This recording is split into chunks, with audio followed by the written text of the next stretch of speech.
టోటల్‌గా మనకి sales document types 19 ఉంటాయి.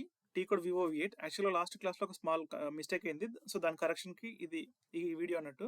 సో, మనకి నార్మల్‌గా ఈ 12థ్ నుంచి 15థ్ వరకు ఈ 4 స్టెప్స్ ఉన్నాయి గదా! ఈ 4 డాక్యుమెంట్ టైప్స్ వచ్చేసి మనకి కన్సైన్‌మెంట్ ప్రాసెస్‌లో వస్తాయి. ఓకేనా? సో, కన్సైన్‌మెంట్ ప్రాసెస్‌ని మనం పుష్ స్ట్రాటజీ అని కూడా అంటారన్నట్టు. ఓకేనా? సో, జనరల్‌గా ఇది ఎప్పుడు వాడతారు ఏంటి అనేది ఇప్పుడు చూద్దాం ఈ ప్రాసెస్ గురించి. ఓకేనా? సో, ఫర్ ఎగ్జాంపుల్ ఇక్కడ కంపెనీ వచ్చేసి కంపెనీ ఏబీసీ అనే కంపెనీ ఉంది. సో, వీళ్ళు ఒక ప్రోడక్ట్‌ని XYZ అనే ప్రోడక్ట్‌ని మ్యానుఫ్యాక్చర్ చేశారు. ఫర్ ఎగ్జాంపుల్ ఇక్కడ 1000 క్వాంటిటీ ఉంది. సో, కొత్తగా లాంచ్ చేసిన ప్రోడక్ట్ ఇది. సేల్స్ అనేది అనుకున్నట్టుగా అవ్వట్లేదు. ఓకేనా?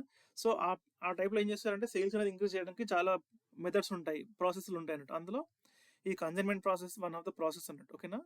ఈ ప్రాసెస్‌ని పుష్ స్ట్రాటజీ అంటారు. ఓకేనా? సో, ఇప్పుడు ఏం చేస్తారంటే నార్మల్‌గా ఇప్పుడు మనం ఒక ఎగ్జాంపుల్ తీసుకుందాం. ఈ ఎగ్జాంపుల్ ఏంటంటే డీమార్ట్ తీసుకుందాం. ఓకేనా? సో, కంపెనీ ఏమంటుందంటే డీమార్ట్ వాళ్ళకి అప్రోచ్ అయిపోయి, సో, మా దగ్గర ఈ ప్రోడక్ట్ మనం లాంచ్ చేసాము. సో, ఈ ప్రోడక్ట్‌ని మీరు సేల్ చేయండి అని చెప్పేసి డీమార్ట్ వాళ్ళకి అడిగితే, డీమార్ట్ వాళ్ళు వీళ్ళేమంటారంటే నార్మల్‌గా మేబీ కొత్త ప్రోడక్ట్ కాబట్టి ఇనిషియల్‌గా శాంపిల్స్ అందరికి అన్ని అవుట్లెట్స్‌కి అందరి కస్టమర్స్ పంపుతారు.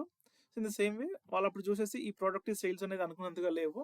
సో, దీన్ని తీసుకోవడం వల్ల మాకు అంత ప్రాఫిట్స్ అనేది ఇమీడియట్‌గా ఏమి లేవు. సో, దానివల్ల తీసుకోమని చెప్పేసి డీమార్ట్ వాళ్ళు అంటారు. సో, కంపెనీ నెక్స్ట్ ఏం చేస్తదంటే చిన్న ఆఫర్ లాగా ఇస్తది.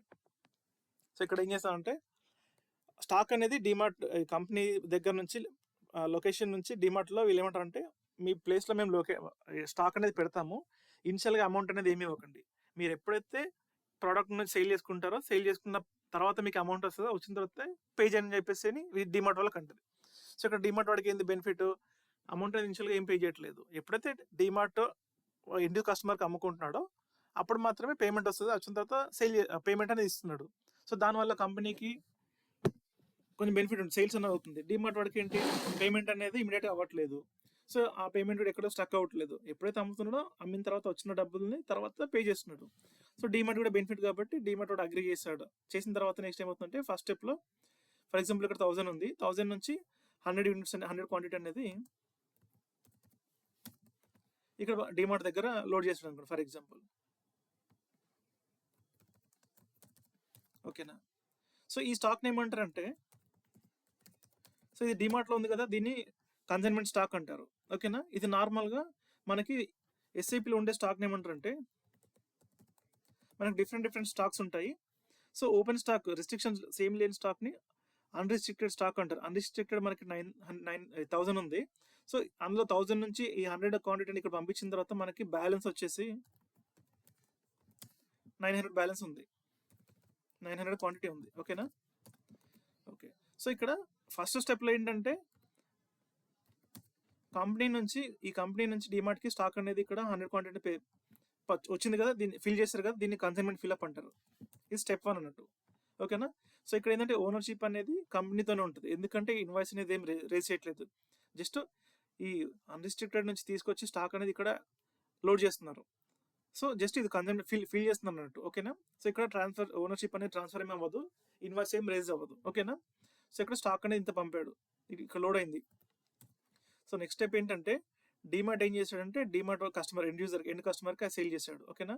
ఎంత ఫర్ ఎగ్జాంపుల్ ఒక 25 క్వాంటిటీ అనేది సేల్ చేశాడు అనుకుందాం ఫర్ ఎగ్జాంపుల్.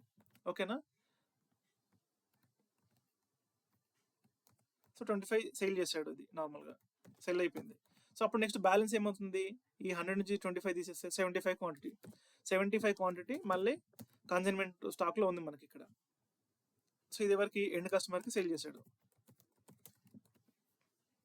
సో, ఈ ప్రాసెస్ ఏమంటారంటే కన్సైన్‌మెంట్ ఇష్యూ అంటారు. ఓకేనా?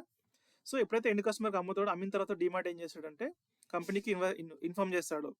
నా దగ్గర ఉన్న 100 స్టాక్ నుంచి 25 స్టాక్ అనేది నేను నా కస్టమర్‌కి అమ్ముకున్నా అని చెప్పేసి ఇన్ఫార్మ్ చేసిన తర్వాత కంపెనీ డీమార్ట్‌కి ఇన్వాయిస్ రేజ్ చేస్తది. ఈ 25 క్వాంటిటీకి మాత్రమే. ఈ మిగతా ఈ 75 క్వాంటిటీ చేయదు. ఎందుకంటే క్వాంటిటీ అనేది 75 కన్సైన్‌మెంట్‌లో ఉంది కాబట్టి. ఎప్పుడైతే ఈ స్టాక్ అనేది వెళ్ళిపోయిందో దీనికి ఎంత వెళ్ళిపోతే అంత. ఇక్కడ ఫర్ ఎగ్జాంపుల్ ఇక్కడ 30 క్వాంటిటీ అయిందనుకో 30 క్వాంటిటీకే కంపెనీ డీమార్ట్‌కి ఇన్వాయిస్ రేజ్ చేస్తది. అలా అన్నట్టు. ఓకేనా? సో, ఈ ఎండ్ కస్టమర్ ఈ ప్రోడక్ట్‌ని వాడిన తర్వాత మేబీ సాటిస్ఫై అయితే okay. Sometimes maybe some issues వల్ల ఫర్ ఎగ్జాంపుల్ ఒక 5 క్వాంటిటీ రిటర్న్ చేసాడనుకోండి. ఓకేనా? 5 క్వాంటిటీ రిటర్న్ చేసాడు అనుకోండి, అంటే నచ్చలేదు ఏదో ఒక ఇష్యూ వల్ల. సో రిటర్న్ చేశాడు. రిటర్న్ చేసినప్పుడు ఏమవుతుందంటే సేమ్ డిమార్ట్కి అప్పుడు ఏం చేస్తాడంటే ఈ 5 క్వాంటిటీ అనేది రిటర్న్ చేసాడు కదా, ఎండ్ కస్టమర్ నుంచి వచ్చింది కదా, ఈ 5 క్వాంటిటీ ఇక్కడ యాడ్ అయిపోతుంది ఈ 75కి. సో అప్పుడు ఏమవుతుంది, టోటల్ కన్సైన్మెంట్ స్టాక్ వచ్చేసి 80 క్వాంటిటీ అవుతుంది. ఓకేనా. సో ఈ థర్డ్ స్టెప్ అన్నట్టు. సో థర్డ్ స్టెప్లో ఏంటంటే దీన్ని సిఓఐఎన్ఆర్ అంటారు, డాక్యుమెంట్ టైప్ సిఓఐఎన్ఆర్, కన్సైన్మెంట్ రిటర్న్ అన్నట్టు. ఓకేనా.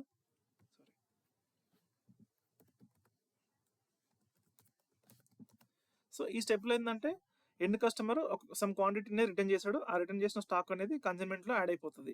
సో మళ్ళీ ఇప్పుడు ఏం చేస్తాడంటే డిమార్ట్ వాడు కంపెనీకి ఇన్ఫార్మ్ చేస్తాడు, నేను అమ్మిన 25 స్టాక్లో నాకు సమ్ స్టాక్ అనేది రిటర్న్ వచ్చిందని చెప్పేస్తాడు. సో రిటర్న్ చేసి వచ్చిన తర్వాత ఏం చేస్తారంటే ఇది అప్డేట్ చేసిన తర్వాత కంపెనీ ఏం చేస్తుంటే రిటర్న్ ఆర్డర్ ప్రాసెస్ అనేది స్టార్ట్ చేస్తుంది అన్నట్టు. ఓకే, ఆ స్టెప్ అయిపోతుంది. సో తర్వాత ఏం చేస్తుంటే సమ్ టైమ్స్ ఈ క్వాంటిటీ అనేది సేల్ అయిపోతే ఓకే, ఫర్ ఎగ్జాంపుల్ ఒక 2 వీక్స్ లేదా 1 మంత్లో ఆ టైం గ్యాప్లో ఈ క్వాంటిటీ సేల్ అయితే ఓకే, సేల్ అవ్వలేదు అనుకోండి, డిమార్ట్ ఇన్ఫార్మ్ చేస్తాడు వీడి కంపెనీకి, సో మా దగ్గర ఈ స్టాక్ అనేది అట్లే పడిపోయింది, సేల్ అవ్వట్లేదు, ప్లీజ్ తీసేసేయండి రిక్వెస్ట్ చేస్తాడు. సో అప్పుడు డిమార్ట్ నుంచి రిక్వెస్ట్ కంపెనీకి రేస్ చేసిన తర్వాత కంపెనీ వాళ్ళు ఏం చేస్తారంటే నెక్స్ట్ స్టెప్ అనేది చేస్తారంట. సో ఇదేంటంటే కన్సైన్మెంట్ పికప్ అన్నట్టు, అంటే టోటల్ పిక్ చేసుకుంటారు స్టాక్ని. సో ఈ 80 స్టాక్ అనేది మిగిలిన ఎంత ఉందో కన్సైన్మెంట్లో 80 ఉండని, ఎంత ఉండని, 90 ఉండని, ఆర్ 60 ఆర్ 50, సో ఎంత క్వాంటిటీ ఉందో అంత క్వాంటిటీ మళ్ళీ డిమార్ట్ నుంచి కంపెనీకి తీసుకెళ్తున్నట్టు. ఓకేనా. సో ఇప్పుడు ఈ 80 క్వాంటిటీ మళ్ళీ ఇక్కడ యాడ్ అయిపోతుంది. సో ఇప్పుడు బ్యాలెన్స్ అనేది ఎంత అవుతుంది, 900 + 80, 980 క్వాంటిటీ, 980 క్వాంటిటీ అనేది మళ్ళీ అన్రిస్ట్రిక్టెడ్లో యాడ్ అయిపోతుంది అన్నట్టు, అలా ఉంటుంది. ఓకేనా. సో ఇనిషియల్గా 1000 ఉంది, 1000 నుంచి 100 అనేది పంపించేశారు ఇక్కడ డిమార్ట్కి. ఈ 100లో 25 సేల్ అయింది, 25 నుంచి మళ్ళీ 5 బ్యాక్ అయింది, అంటే బ్యాలెన్స్ అనేది 80 ఉంది. సో ఈ 80 మళ్ళీ కన్సైన్మెంట్ పికప్ చేసిన తర్వాత ఈ 80 కూడా మళ్ళీ ఇక్కడ నుంచి ఇక్కడ యాడ్ అయిపోతుంది, అన్రిస్ట్రిక్టెడ్ స్టాక్లోకి యాడ్ అయిపోతుంది అన్నట్టు. సో ఇలా 4 స్టెప్స్ ఉంటాయి. ఈ ప్రాసెస్ని కన్సైన్మెంట్ ప్రాసెస్ అంటారు.